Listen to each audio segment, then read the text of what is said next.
بسم الله الرحمن الرحيم. الحمد لله وكفى وسلام على عباده الذين اصطفى أما بعد فأعوذ بالله من الشيطان الرجيم. بسم الله الرحمن الرحيم. يا أيها الذين آمنوا لا تأكلوا أموالكم بينكم بالباطل إلا أن تكون تجارة عن تراض منكم. صدق اللہ العظیم.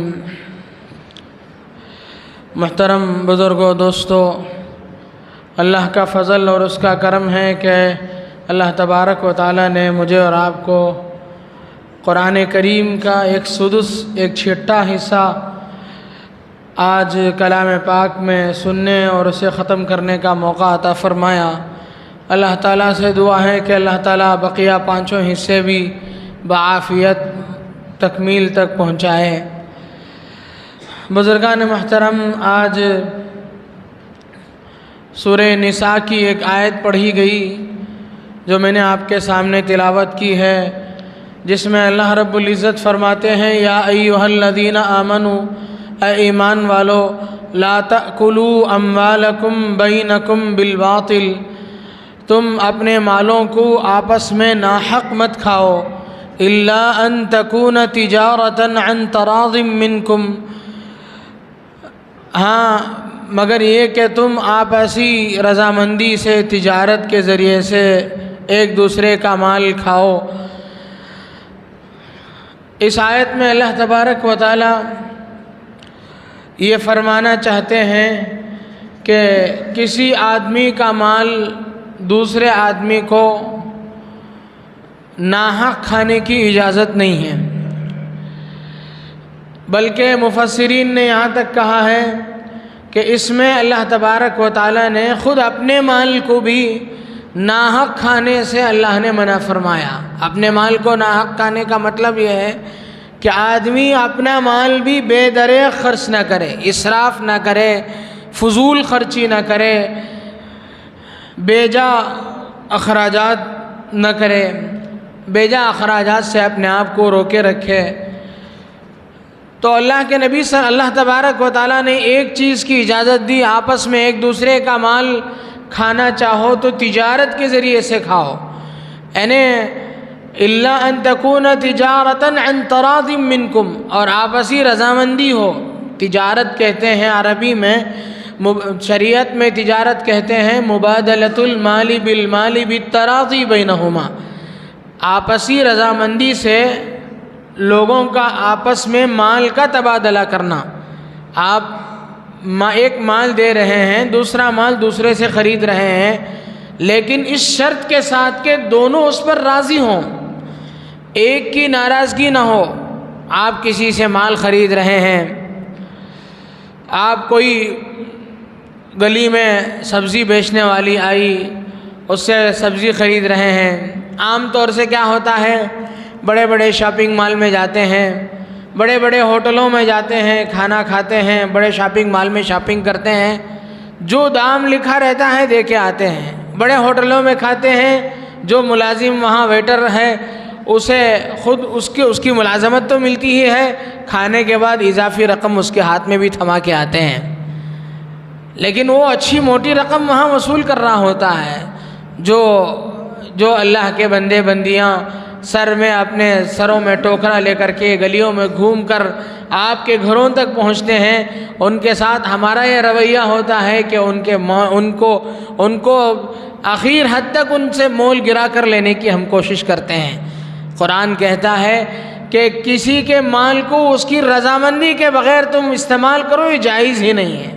لا تأکلوا اموالکم، قرآن کہتا ہے آپس میں ایک دوسرے کے مال مت کھاؤ. کھاؤ کا مطلب یہ ہے کہ صرف کھانا مراد نہیں ہے، بلکہ استعمال کرنا مراد ہے. لوگ کہتے ہیں فلاں آدمی میرا مال کھا گیا. کھا گیا کا مطلب یہ نہیں ہے کہ آدمی پیسے کھا گیا، بلکہ میرے پیسے استعمال کر لیا ہے. تو جیسے یہ محاورے میں یہ چیز ہے، ویسے ہی قرآن نے اسی محاورے کو اختیار کیا ہے کہ کسی کے مال کو بغیر اس کی رضامندی کے مت کھاؤ. ہاں، اس میں ایک بات یہ ہے کہ جو دکانیں ہوتی ہیں، بڑی بڑی دکانیں ہوتی ہیں، وہ لوگ پابند ہوتے ہیں MRP کے، اور جو لوگ ایسے گلی میں گھوم پھر کر بیچتے ہیں وہ منہ مانگی دام لگاتے ہیں، اس لیے ان کے ساتھ مناسب بھاؤ تاؤ کر سکتے ہیں، زیادہ گرا کر کے ان سے خریدنے کی کوشش کرنا اللہ کے نبی صلی اللہ علیہ وسلم سے اللہ تبارک و تعالیٰ نے اس سے منع فرمایا ہے۔ ذریعہ آمدنی انسان جس کے ذریعے سے اپنی روزی روٹی کماتا ہے اس کے مختلف طریقے ہیں۔ حضرت شیخ الحدیث حضرت مولانا زکریہ رحمۃ اللہ علیہ کی ایک کتاب ہے فضائل تجارت، لوگوں کے سامنے وہ مشہور نہیں ہے لیکن ہے کتاب حضرت کی لکھی ہوئی فضائل تجارت۔ اس میں حضرت نے باقاعدہ یہ بحث کی ہے کہ ذریعہ آمدنی میں کون سا ذریعہ بہتر ہے۔ آدمی جن ذرائع سے پیسے حاصل کرتا ہے اس کی مختلف شکلیں ہیں، تجارت ہے، زراعت ہے، ملازمت ہے، صنعت و حرفت ہے اور اجارہ ہے، کہیں نوکری کرتا ہے یا کام کر کے دیتا ہے۔ تو یہ مختلف شکلیں ہیں، ان میں کون سا افضل ہے، کون سی چیز افضل ہے، کون سی چیز بہتر ہے۔ حدیث پاک میں اللہ کے نبی صلی اللہ علیہ وسلم نے فرمایا علیکم بالتجارہ، تم تجارت کو لازم پکڑو، تجارت کو اختیار کرو۔ فإن فيها 9 اعشار الرزق، اس لیے کہ رزق اللہ تبارک و تعالیٰ نے جتنے رزق کے وسائل اللہ نے مہیا کیے ہیں، جتنی رزق میں جتنی برکتیں اللہ نے رکھی ہیں، اگر ان کو 10 حصوں میں تقسیم کیا جائے تو ان میں سے 9 حصہ برکت تجارت میں ہے، باقی چیزوں میں 1 حصہ ہے۔ ہم لوگ دوسری چیزیں سوچتے ہیں، جانور پال لیں گے، یہ کریں گے، وہ کریں گے، یہ اصل میں ہم لوگ متاثر ہو جاتے ہیں وہ ایڈورٹائزمنٹ سے، ہمیں اس سے متاثر ہونے کی ضرورت نہیں ہے۔ اللہ اور اس کے رسول کا بتایا ہوا جو ذریعہ ہے وہ یہ ہے۔ حضرات انبیاء کرام علیہم السلام میں سے بھی بیشتر لوگوں کا یہی، انہوں نے ذریعہ آمدنی کو جو اختیار کیا وہ تجارت کو اختیار کیا۔ میرے اور آپ میں آقا جناب محمد الرسول اللہ صلی اللہ علیہ وسلم بچپن سے تجارت کے شوقین تھے۔ چچا ابو طالب کے ساتھ آپ نے ملکوں کا سفر کیا، اور شادی سے پہلے اللہ کے نبی صلی اللہ علیہ وسلم کے ساتھ حضرت خدیجہ کے غلام میسرہ ان کے ساتھ جاتے تھے، اور وہ اللہ کے نبی صلی اللہ علیہ وسلم، حضرت خدیجہ بہت بڑی تاجرہ عورت تھی، بڑی دولت مند اور اہل ثروت تھی، بڑا اللہ نے ان کی مال کی فراوانی انہیں دے رکھی تھی۔ بہت سے لوگ ان کی مال کو دیکھ کر کے ان سے شادی کرنا چاہتے تھے، بہت سو نے ان کے پاس نکاح کا پیغام بھیجا، بہت سے لوگ ان سے کاروبار کرنا چاہتے تھے ان کا مال لے کر کے، لیکن حضرت خدیجہ رضی اللہ عنہا نے سب پر اعتماد نہیں کیا۔ انہوں نے دیکھا کہ تاجر کے لیے جو اوصاف ہونے چاہیے وہ محمد الرسول اللہ میں ہے۔ انہوں نے حضرت محمد الرسول اللہ صلی اللہ علیہ وسلم کے ساتھ چپکے ایک مرتبہ مال بھیجا اور خوب تجارت نفع بخش ہو کر کے لوٹا، تو انہوں نے چپکے سے غلام اپنے میسرہ کو لگایا کہ جاؤ دیکھو یہ نوجوان کیا کرتا ہے، کیا ٹرکس ہے اس کے پاس، کیا چیزیں اپناتا ہے، یہ کیا طریقہ کار اور کیا تدبیریں اختیار کرتا ہے۔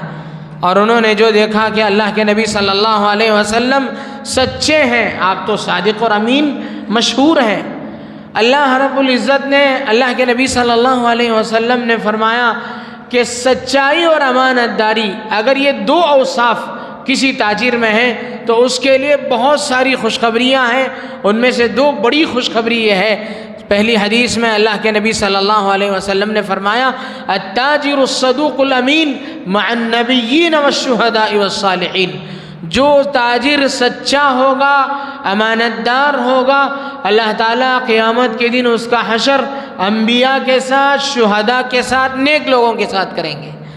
دوسری حدیث میں اللہ کے نبی صلی اللہ علیہ وسلم نے فرمایا التاجر الصادق تحت ظل عرش الرحمن، کہ سچا اور امانت دار تاجر اللہ کے عرش کے سائے میں ہوگا کل قیامت کے دن، اللہ تبارک و تعالیٰ اسے عرش کا سایہ عطا فرمائیں گے۔ حدیث پاک میں محنت کی کمائی پر ترغیب دی گئی ہے۔ اللہ کے نبی صلی اللہ علیہ وسلم کسی سے مانگ کر کے کھانے کو بہت ناپسند فرماتے تھے، آدمی کسی کے بل بوتے پر زندگی گزارے اسے پسند نہیں فرماتے تھے، آدمی بے نیازی کے ساتھ رہے، ایک صحابی اللہ کے رسول صلی اللہ علیہ وسلم کے دربار میں حاضر ہوئے، انہوں نے عرض کیا یا رسول اللہ پریشانی ہے، کچھ نہیں ہے کھانے پینے کو، اہل و عیال پریشان ہیں۔ آپ نے پوچھا کچھ ہے تمہارے پاس؟ کچھ بھی نہیں ہے۔ آپ نے فرمایا کچھ تو ہوگا۔ میں نے کہا کہ اللہ کے رسول میرے پاس ایک پیالہ ہے جس سے کھاتا ہوں اور ایک چادر ہے جسے اوڑھ کے سو جاتا ہوں، بس دو ہی چیزیں ہیں۔ آپ نے فرمایا جاؤ اسے لے آؤ۔ وہ صاحب گئے، انہوں نے وہ چیزیں لے کر کے اللہ کے نبی صلی اللہ علیہ وسلم کے سامنے پیش کی۔ آپ علیہ الصلاۃ والسلام نے وہاں وہ ہراس کیا، وہاں لوگوں کے سامنے اس کا نیلام کرایا، کوئی ہے ایسے زیادہ سے زیادہ دام میں فروخت خریدنے والا۔ صحابہ نے بولیاں لگائیں، بولیاں لگاتے گئے صحابہ، جس نے سب سے زیادہ بولی لگائی آپ نے اسے یہ چیز مرحمت فرمائی اور اس کے پاس سے پیسے لیے اور ان کو دیے اور کہا کہ جاؤ بازار میں جا کر کے کلہڑا خرید کر کے لاؤ اور جنگل کو جاؤ اور وہاں سے لکڑیاں کاٹ کر کے لاؤ اور شام کو فروخت کرو۔ آپ علیہ الصلاۃ والسلام نے مانگنے والے کو تجارت پر لگایا کہ جاؤ تجارت کرو۔ یہ ہے آپ علیہ الصلاۃ والسلام نے فرمایا کہ یہ تیرے ہاتھ کی کمائی تیرے لیے بہتر ہے اس سے کہ تو سوال کرتا پھرے اور کل قیامت کے دن تیرا چہرہ سیاہ ہو جائے اس سے۔ آپ علیہ الصلاۃ والسلام نے فرمایا من امسا کالا من عیالہ امسا مغفورا لہ، جو بندہ دن بھر اپنے گھر والوں کے لیے اپنے آل و اولاد کے لیے تھک کر کے کماتا ہے، دن بھر محنت کرتا ہے، مزدوری کرتا ہے، تجارت کرتا ہے اور تھک جاتا ہے، رات کو تھک کر کے سوتا ہے، اللہ تبارک و تعالی، اللہ کے نبی صلی اللہ علیہ وسلم فرماتے ہیں کہ اللہ تعالیٰ اس کی رات کو سوتے ہوئے مغفرت کر دیتے ہیں، اس کے گناہ کو معاف کر دیتے ہیں۔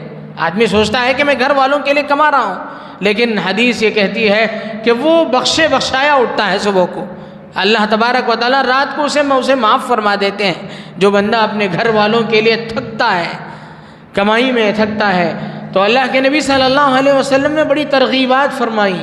اور جب مدینے میں آپ تشریف لائے، جہاں سب سے پہلے آپ نے مسجد نبوی کا قیام فرمایا، وہیں سب سے پہلے دوسرے نمبر پر آپ نے اس بات کا اہتمام فرمایا کہ مارکیٹ قائم کیا جائے۔ صحابہ سے فرمایا کہ جاؤ دیکھ کے آؤ کہ کون سی جگہ مارکیٹ کے لیے زیادہ موزوں ہے۔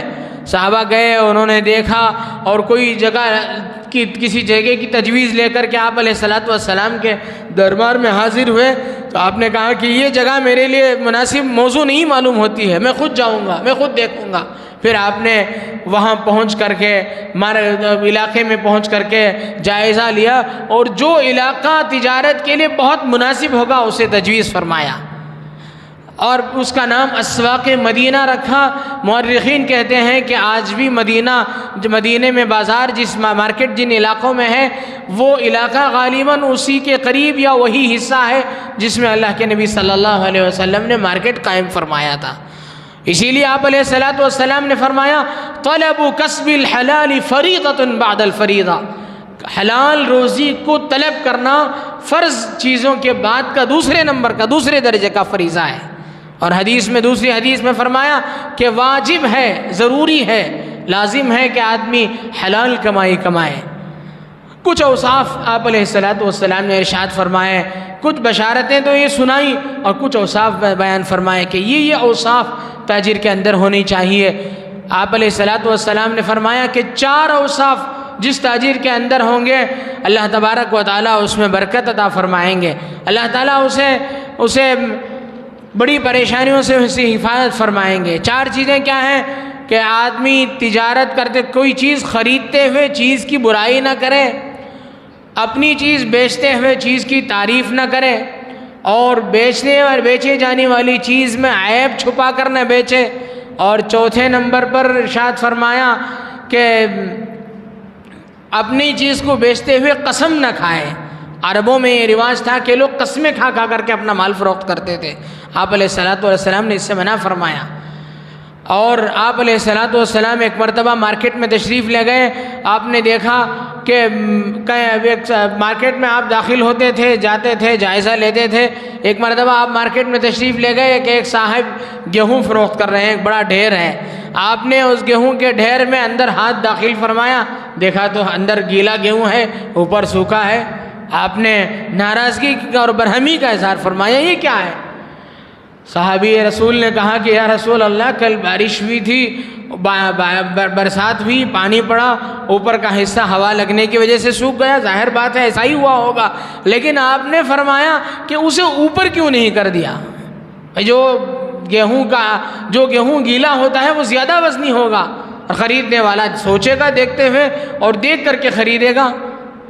پھر آگے آپ نے تنبیہاً فرمایا من غش فلیس منا، جو کاروبار میں دھوکہ دیتا ہے وہ ہم میں سے نہیں ہے۔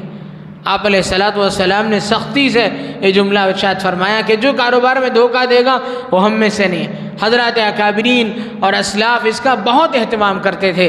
امام ابو حنیفہ رحمۃ اللہ علیہ بہت بڑے تاجر تھے، بڑی تجارت تھی ان کی۔ حضرت امام ابو حنیفہ کے ایک شریک تھے تجارت کے، ان کے صاحبزادے کہتے ہیں کہ امام صاحب نے میرے والد صاحب جو میرے حضرت امام صاحب کے تجارت میں شریک تھے، ان کے ہاں ایک کپڑے کا تھان دیا تھا کہ یہ تھان ہے کپڑے میں، اس تھان میں کچھ عیب دار کپڑے بھی ہیں، جب بیچنا بول کر کے بیچنا، بتا کر کے بیچنا۔ لیکن ان صاحب کو چوک ہو گئی، بھول ہو گئی ان سے، اور انہوں نے فروخت کر دیا۔ تو حضرت امام صاحب نے اس وقت جتنا اسٹاک میں مال تھا سارا کا سارا صدقہ کر دیا۔ حضرت نے کہا کہ پتہ نہیں کون سا مال ہوگا، 30,000 درہم تقریباً حضرت نے صدقہ فرمایا غالباً۔ تو یہ ان اکابرین کا احتیاط تھا۔ اللہ کے نبی صلی اللہ علیہ وسلم نے جو بشارت سنائی، آپ اس کے ایک ایک لفظ پر غور کریں۔ التاجر، تاجر بھی ہو، الصدوق، سچا بھی ہو، امانت دار بھی ہو۔ بہت مشکل ہے کہ آدمی یہ تینوں جملے ایک ساتھ مل جائیں کہ آدمی تاجر بھی ہو، سچا بھی ہو، امانت دار بھی ہو، بہت مشکل ہے۔ تب جا کر کے اتنا مشکل ہونے کی وجہ سے ہی اللہ تعالیٰ اسے اتنا اجر عطا فرمائیں گے کہ اللہ تعالیٰ اسے عرش کے نیچے سایہ عطا فرمائیں گے، جس وقت اللہ کے عرش کے علاوہ کوئی سایہ نہیں ہوگا۔ اس لیے کوشش اس بات کی ہونی ہے کہ اللہ شریعت اسلامیہ کمائی کرنے سے، تجارت سے منع نہیں کرتا، بلکہ تجارت کی ترغیب دیتا ہے، لیکن شرائط کے ساتھ، اس کے آداب کے ساتھ، اس کی ضروریات کا، اس کے آداب کا، اس کے شرائط کا خیال رکھتے ہوئے۔ اللہ تبارک و تعالیٰ سے دعا ہے کہ اللہ تبارک و تعالیٰ ہماری تجارتوں میں برکت عطا فرمائے۔ تجارت میں برکت سے متعلق ایک دو باتیں بعض لوگ بولتے ہیں کہ کبھی تجارت کی برکت کے بارے میں بول دیا کرو، تو دو باتیں میں بتا کر کے بات ختم کرتا ہوں کہ ایک وظیفہ ہے، سورہ شورى میں ایک آیت ہے اللہ لطیف بعبادہ یرزق من یشاء۔ جب پریشانی ہو تو آدمی کو چاہیے کہ اس آیت کو اللہ لطیف بعبادہ یرزق من یشاء وہو القوی العزیز، اس آیت کو روزانہ صبح کو مشرق کی طرف، فجر کے بعد اشراق کے موقع پر مشرق کی طرف چہرہ کر کے بیٹھ کر پڑھے، 70 مرتبہ پڑھے۔ اللہ تعالیٰ سے امید ہے کہ اللہ تعالیٰ اس کے تجارت میں برکت عطا فرمائیں گے۔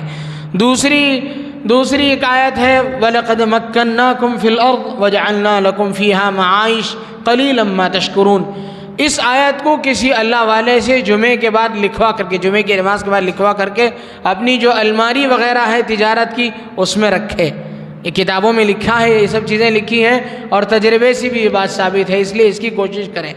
اور اللہ کے نبی صلی اللہ علیہ وسلم نے تجارت کی برکت کی جو دعا فرمائی وہ صبح کے وقت میں ہے، اس لیے تجارت کا آغاز صبح کے وقت سے کریں۔ اور قرآن کریم میں ایک آیت ہے سورہ جمعہ میں فَإِذَا قُضِيَتِ الصَّلَاةُ فَانْتَشِرُوا فِي الْأَرْضِ وَابْتَغُوا مِنْ فَضْلِ اللَّهِ۔ جب تم جمعے کی نماز ختم کر چکو تو فوراً زمین پر پھیل جاؤ اور اللہ کا فضل تلاش کرو۔ اس آیت کی تفسیر میں مفسرین لکھتے ہیں کہ جمعے کی نماز کے فوراً بعد تجارتی عمل جو کیا جائے گا، اللہ تعالیٰ دوسرے تجارتی کاروباری عمل کے مقابلے میں اس میں 70 گنا برکت عطا فرمائیں گے۔ تجربات کی بنیاد پر کہتے ہیں، حدیث سے ثابت نہیں ہے۔ اللہ تبارک و تعالیٰ سے دعا ہے کہ اللہ تعالیٰ ہمارے کاروباری مشکلات کو حل فرمائے اور اسلام کا، مسلمانوں کا بول بالا فرمائے۔ آمین۔ وآخر دعوانا الحمد للہ رب العالمین۔